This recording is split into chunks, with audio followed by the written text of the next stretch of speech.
झूठ है। नमस्कार दोस्तों, तो आज और एक वीडियो लेके आया हूँ क्योंकि आज में क्या हुआ कि आज एक दिन में ऐसे रील देख रहा था इंस्टाग्राम में, तो वहां से अचानक से एक रील आया तो देख के मेरा दिल छू लिया।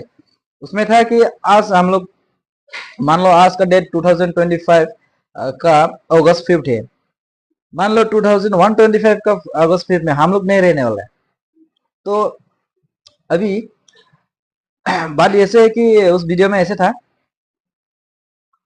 कि आज हम लोग इतना पैसे के लिए, धन दौलत के लिए इतना पीछे भाग रहे हैं, अपना दोस्त यारा को छोड़ के पैसे के पीछे भाग रहे हैं, या फिर अपना भाई भाई में जमीन को लेके झगड़ा कर रहे हैं, या चाचा और पापा का ऐसे जमीन का लफड़ा हो रहा है। मतलब तो 100 साल का बाद हम क्या होने वाले हैं? जिस जमीन के लिए हम लोग लड़ रहे हैं, जिस घर के लिए लड़ रहे हैं, या जिस पैसे के पीछे भाग रहे हैं, जो हम लोग घर बना रहे हैं, कुछ भी, तो वो सामान तो रह जाएगा। हम तो नहीं रहने वाले, हम तो नहीं रहने वाले ना। तो बट ऐसे था उस वीडियो में, देख के मेरा दिल छू गया। अभी आईडी तो याद नहीं रहा, मैं ऐसे मतलब स्क्रॉल करते करते आ गया था वीडियो। तो सोचा मैं दोस्तों आप लोगों को भी थोड़ा शेयर कर दूं बात।